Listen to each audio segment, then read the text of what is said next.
পিরোজপুর জেলায় বেসরকারি উন্নয়ন সংস্থা আশার উদ্যোগে বার্ষিক শিক্ষা কর্মশালা 2025 অনুষ্ঠিত হয়েছে। সোমবার সকাল 9টায় ডাক দিয়ে যায় কনফারেন্স রুমে দিনব্যাপী কর্মশালায় অংশ নেন 25 জন শিক্ষা সুপারভাইজার। বিস্তারিত থাকছে এস.এম. আবু জাফরের প্রতিবেদনে। শিক্ষা সুপারভাইজারদের কর্মদক্ষতা বৃদ্ধি এবং শিক্ষাকে সকলের জন্য উন্মুক্ত করার লক্ষ্যে আয়োজিত কর্মশালায় সভাপতিত্ব করেন আশা পিরোজপুর জেলার senior district manager Mohammad Hafizur Rahman.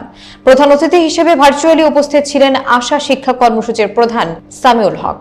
বিশেষ অতিথি হিসেবে উপস্থিত ছিলেন আশা পিরোজপুর ডিভিশনের ডিভিশনাল ম্যানেজার মোহাম্মদ আব্দুল জলিল এবং খুলনা ডিভিশনের senior education officer Mohammad Shahidul Islam. উল্লেখ্য, আশা 2011 সাল থেকে সম্পূর্ণ নিজস্ব অর্থায়নে প্রাথমিক এবং মাধ্যমিক শিক্ষার মান উন্নয়ন ও শিক্ষা ব্যবস্থাকে শক্তিশালী করার লক্ষ্যে শিক্ষা কর্মসূচি পরিচালনা করছে।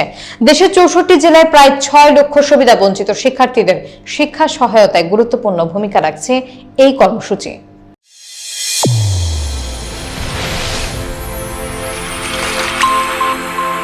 চ্যানেল A1 হৃদয়ের স্পন্দন।